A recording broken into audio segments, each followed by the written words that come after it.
তো জীবনে বরকত কিভাবে আসবে, প্রোডাক্টিভিটি কিভাবে বাড়াবেন, যে অল্প সময় অনেক কিছু করতে পারেন কিভাবে করবেন, আমি কয়েকটি পরামর্শ দিতে চাই এবং আমার ব্যক্তিগত অভিজ্ঞতা আছে।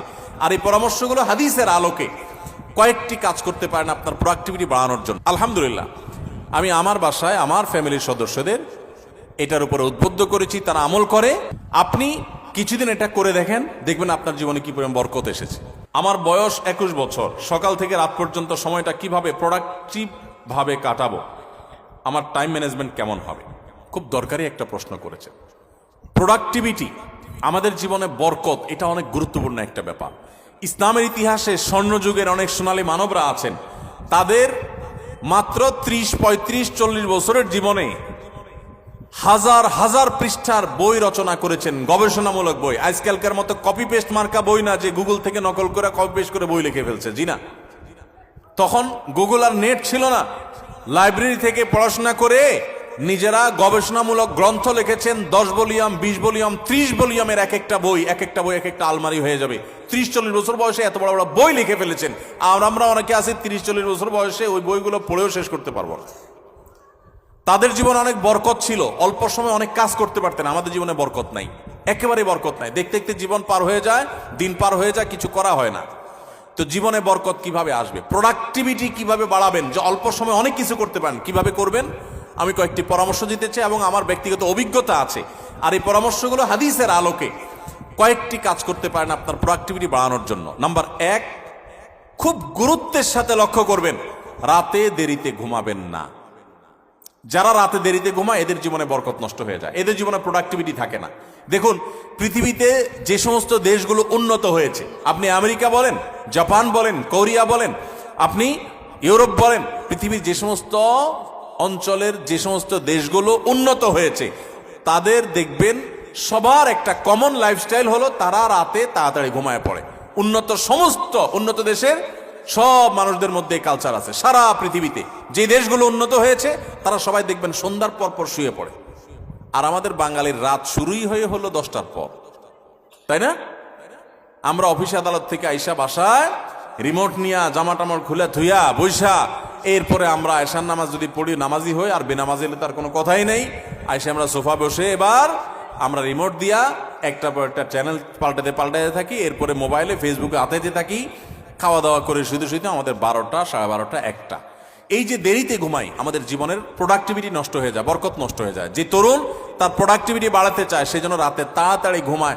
রাতে তাড়াতাড়ি ঘুমায়, যেগুলো রাতে করবেন ওইগুলো সকালে করবেন। অনেক যুবক আছে পড়াশোনা করে রাত 12টা পর্যন্ত। আরে ভাই, রাত 10টায় আপনি ঘুমিয়ে যান, এই যে 2 ঘন্টা পড়লেন, ভোর রাতে উঠে ফজরের সময় 2 ঘন্টা পড়েন, ওই 2 ঘন্টা এই 2 ঘন্টার চেয়ে অনেক বেটার হবে। কারণ 6-7 ঘন্টা 8 ঘন্টা ঘুমের পরে যে ফ্রেশ মুড থাকবে, ওই সময় পড়লে সেই পড়াটা অনেক তাড়াতাড়ি আপনার আত্মস্থ হবে। আপনি সারা দিনের হ্যাসেলের পর রাত্রে পড়তে যান, আপনার মাথায় পড়াটা এত তাড়াতাড়ি রপ্ত হবে না, যত তাড়াতাড়ি রপ্ত হবে 6-7 ঘন্টা ঘুমানোর পর। আমি একটা কথা সবসময় বলি, এই যে হেফজুখানার ছাত্রদেরকে আমরা পুরস্কার দিলাম আজকে, সারা বাংলাদেশের সমস্ত হেফজুখানার ছাত্রগুলো এক একটা মিরাকল, এক একটা অলৌকিক। কারণ এই যে অলৌকিকত্ব, এক একটা অলৌকিক বিষয় এদের মধ্যে রয়েছে, সেটা হলো যে এরা সবাই ছোট ছোট বাচ্চা মানুষ 30 পারা কোরআন হেফজ করে ফেলে মাত্র 2 বছরে, 1 বছরে, 6 মাসে, বিভিন্ন সময়। কিভাবে সম্ভব? 30 পারা কোরআন, এত বড় কোরআন পুরাটার হেফজ করে ফেলে, মুখস্থ করে ফেলে, কিভাবে সম্ভব? যে কয়েকটা সিক্রেট আছে, এই সিক্রেটস গুলোর মধ্যে একটা সিক্রেট হলো, একটা রহস্য হলো যে হেফজুখানায় 100% ছেলেরা রাতে তাড়াতাড়ি ঘুমায়। তারা রাত 10টার ভিতরে 100 ভাগ হেফজখানার ছাত্র সারা বাংলাদেশে ঘুমায় পড়ে। কোথাও পাবেন না 10টা বড় ছেলেরা পড়ালেখা করে, সব 10টার মধ্যে ঘুমায় যায়।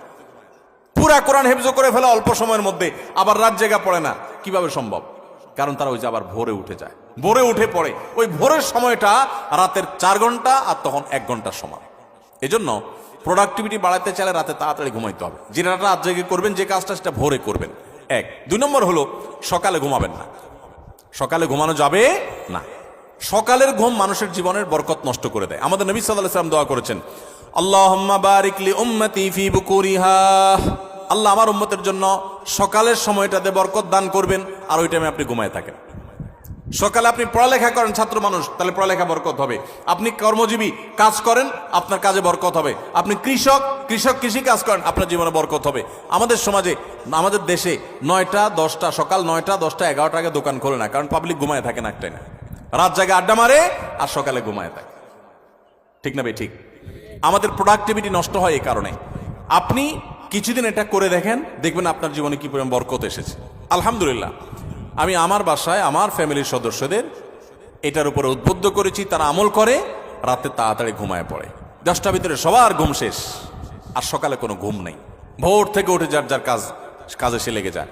আবার দরকার হলে দুপুরে একটু ঘুমাবেন, সুন্নাত সেটা, আর এর বাইরে কোনো কাজ করবেন না। তাহলে প্রোডাক্টিভিটির জন্য 1 নম্বর হলো রাতে তাড়াতাড়ি ঘুমাবেন, 2 নম্বর হলো ফজর পরে ঘুমাবেন না, ফজর পরে জেগে থাকবেন, কাজ শুরু করবেন। আর রাতে তাড়াতাড়ি ঘুমালে এমনি ফজর সময় আপনি ঘুম ভেঙে যাবে, কারণ সারা রাত ঘুম, বড় রাত ঘুম হয়ে যাবে ইনশাআল্লাহ।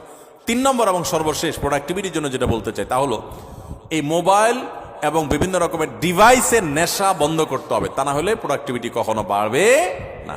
মনে রাখবেন, মোবাইলের নেশায় বুধ হয়ে থাকে আর জীবনে বড় কিছু করতে পারছে এমন একটা মানুষ পৃথিবীতে আপনি খুঁজে দেখাতে পারবেন না, একটা মানুষও না। মোবাইলের নেশায় সারাদিন ভূতের মতো মোবাইল টিপে আর আঙুল দিয়ে স্ক্রল করে একটু পর, এই মানুষগুলো জীবনে বড় কিছু করতে পারে না যদি এই অভ্যাস না ছাড়ে। এই অভ্যাস যেদিন ছাড়ে সেদিন তৌফিক হতে পারে, একসাথে মোবাইলের নেশাও আছে আবার বড় কিছু করতে পেরেছে, এটা হয় না। অনেককে আমরা ওয়াজ শোনার নাম দিয়ে শয়তান আমাদেরকে মোবাইলের ভিতরে লাগাই দিস। আরে প্রোডাক্টিভিটির জন্য এই কাজগুলো করবেন। আল্লাহ আমাদেরকে তৌফিক দান করুন।